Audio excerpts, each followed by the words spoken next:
Concejal Renzo Aranda, concejal por la comuna de Quilpué. Renzo, ¿qué tal? ¿Cómo está? Hola, bienvenido. Hola, hola Rodolfo, buenas tardes, muchas gracias por la invitación. Sí. Bueno, concejal, usted estuvo ahí desde el principio, estaba ahí en terreno in situ, conociendo los detalles de cómo se ha ido produciendo la evolución o cómo no se ha producido la evolución con respecto a la instalación de las nuevas viviendas para quienes sufrieron daño terrible, perder todo su hogar en este mega incendio. Eh, por de pronto, ¿cómo ve usted el trabajo del Ministerio de Vivienda junto con la municipalidad en todo este periodo? Estamos hablando ya de un año de trabajo. Bueno, es un trabajo que ha tenido muy pocos resultados.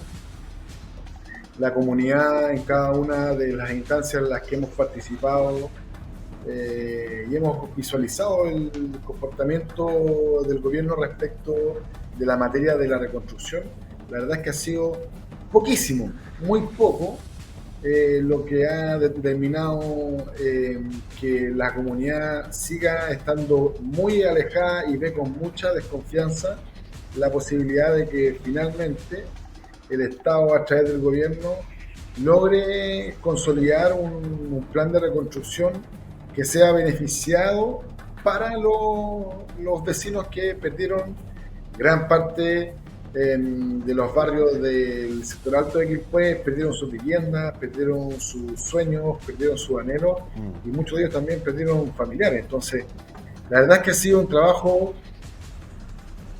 para buscar una palabra, ha sido un trabajo muy paupérrimo, muy flojo en términos de entrega de subsidios y de programas y proyectos que la comunidad pueda visualizar.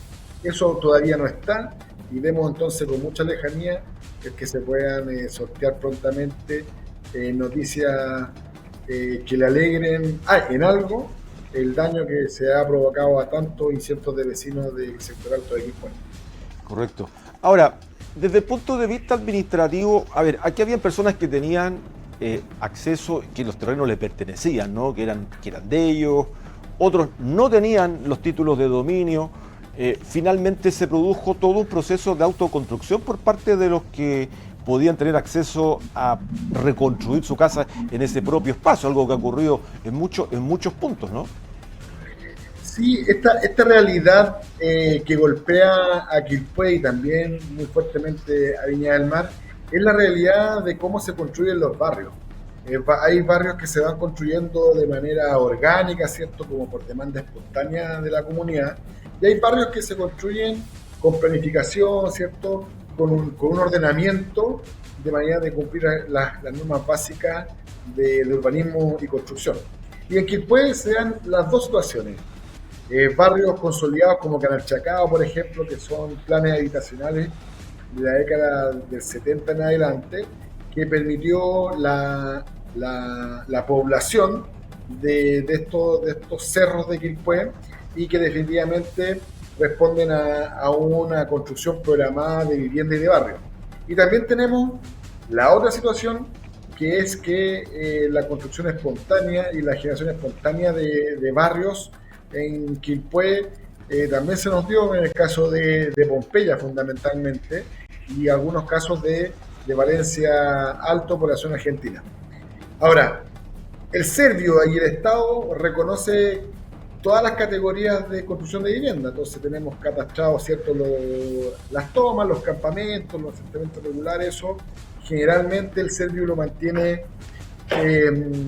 los datos muy actualizados. Entonces, no era sorpresa que a propósito de este desastre de incendio, no era sorpresa saber que el Servio tenía esos registros y podía más o menos tener un panorama general de lo que significaba este desastre en los sectores altos de Quilpué. Entonces, viviendas regulares con propietarios, ¿cierto? Con título de dominio, tenemos en Quilpué, y también tenemos el caso de viviendas irregulares en asentamientos irregulares o en sectores que están tomados por los vecinos, que también dan parte de los registros del Servio, y eso evidentemente, esa información tiene mucho sustento para la hora de poder entregar subsidios y beneficios sociales a quienes perdieron todo.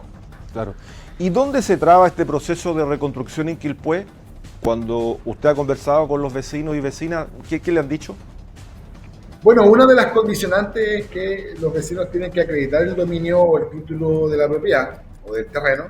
Y la verdad es que eso en un porcentaje alto de lo que pasó aquí fue, son evidentemente propiedades que no cumplen con ese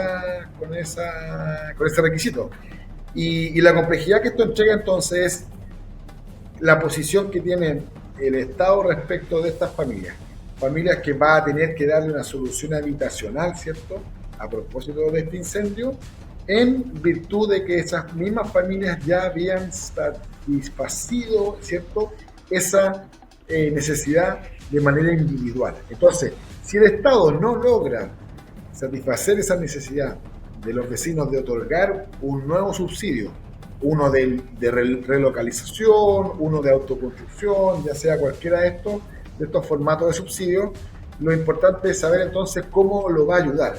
Si no cumple, ¿cierto?, con los requisitos formales, entonces tienen que haber otros dispositivos de ayuda que permitan que esa familia sea localizada o relocalizada con un subsidio que les permita sostener el tema de la vivienda, porque esas familias ya tenían resuelto, entre comillas, su acceso a la vivienda porque ya eran parte, ¿cierto?, de un barrio que se estaba construyendo y se estaba consolidando, versus, ¿cierto?, la posibilidad que tenga el Serviu de reubicarlo o de otorgarle otro beneficio.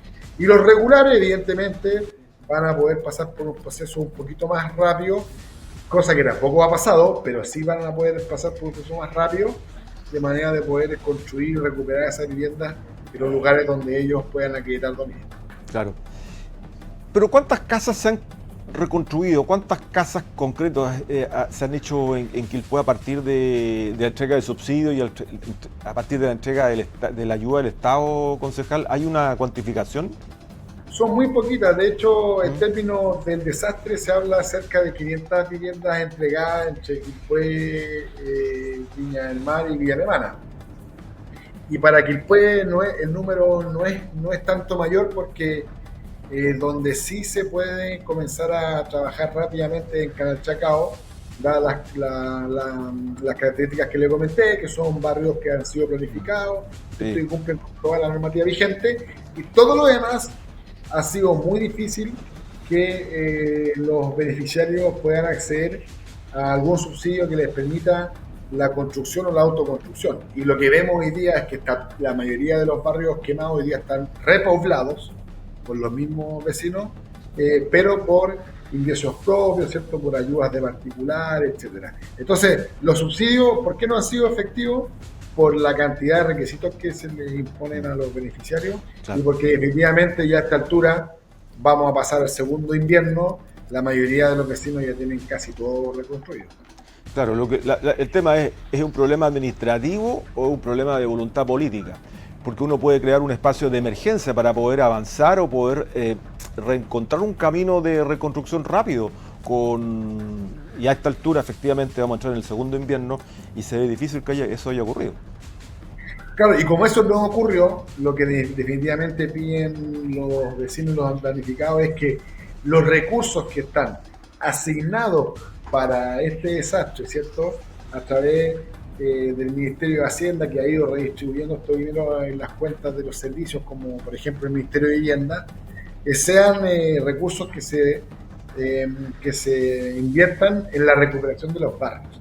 Muchos de los barrios quedaron completamente destruidos, sin perjuicio de que cada uno de los vecinos reconstruye su propiedad, el entorno, ¿cierto?, el barrio es el que se ve perjudicado y el que perdió la mayoría de los avances que se había logrado con mucho tiempo, que había costado pavimentar calles, que había costado, ¿cierto?, recuperar espacios públicos, áreas verdes, equipamiento, y hoy día nada de eso está en los barrios porque también fue parte de la destrucción que generó el incendio. Entonces, ¿qué es lo que ven los vecinos? Una lentitud enorme, lo vemos nosotros también como autoridades, pero siempre está la posibilidad de que se sigan haciendo mejoras e inversiones en los barrios y por supuesto buscar la manera de que los vecinos que requieran acompañamiento, dada su autoconstrucción, que requieran acompañamiento para que sus propiedades cumplan con la normativa, también va a ser parte importante de cómo se van a destinar estos subsidios. Los subsidios de papel, como le han llamado algunos, ¿cierto?, que es un papelito donde se te asigna un dinero,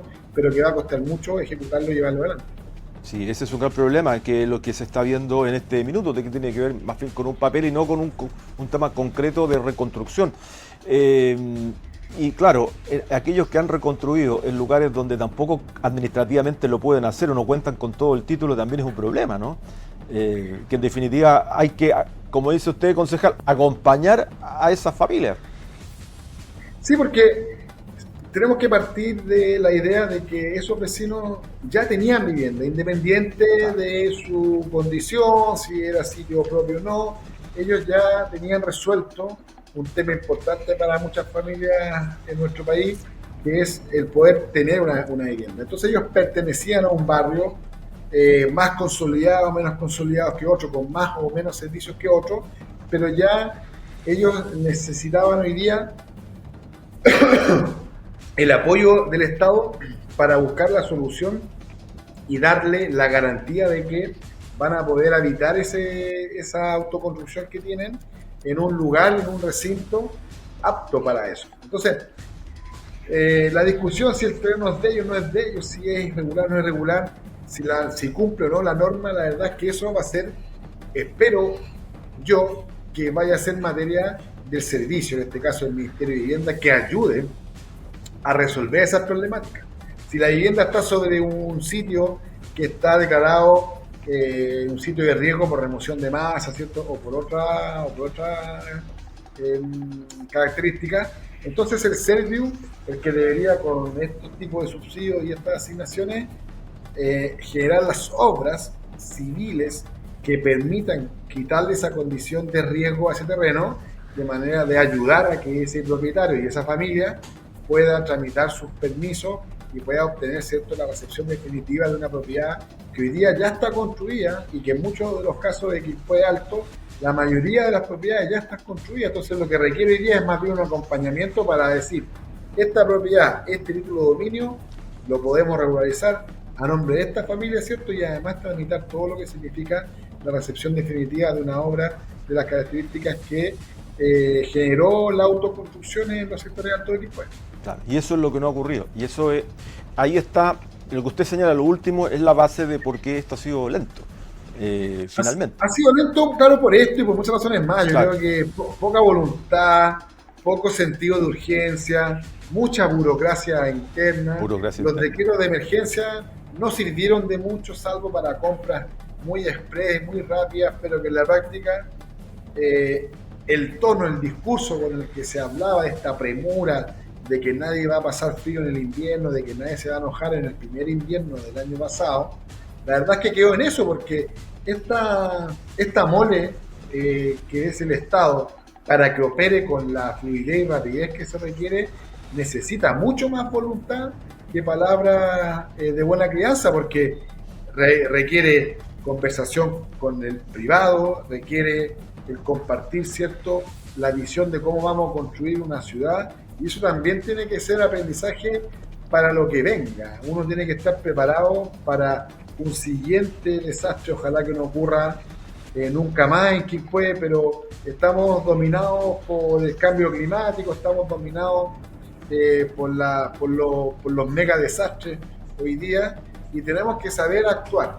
Ojalá que esto también nos sirva de aprendizaje ante posibles desastres futuros, y que ya no sea la palabra o esos, a veces esos mensajes que son muy sinceros, yo creo, pero que no vienen acompañados de una práctica o de una nueva forma de ejecutar inversión y sobre todo ayudas de emergencia que tantos y cientos de vecinos de Quilpué han requerido durante este año y medio.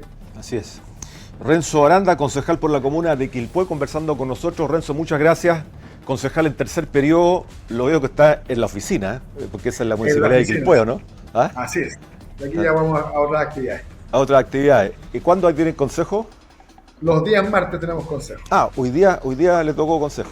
Hoy día no, pero tenemos 3 martes de cada mes consejo, y hoy día fue el martes de la semana que no calzó. Así que para la siguiente vamos a tener consejo encima. Concejal, muchas gracias. Ahí en Florencia estamos pavimentando los últimos accesos vehiculares que nos quedan pendientes. Sí, sí, faltaba ahí una entrada de auto que ya le hicieron, por menos mal. Menos mal. ¿Se demoraron harto? Sí. Usted sabe cómo son estas cosas.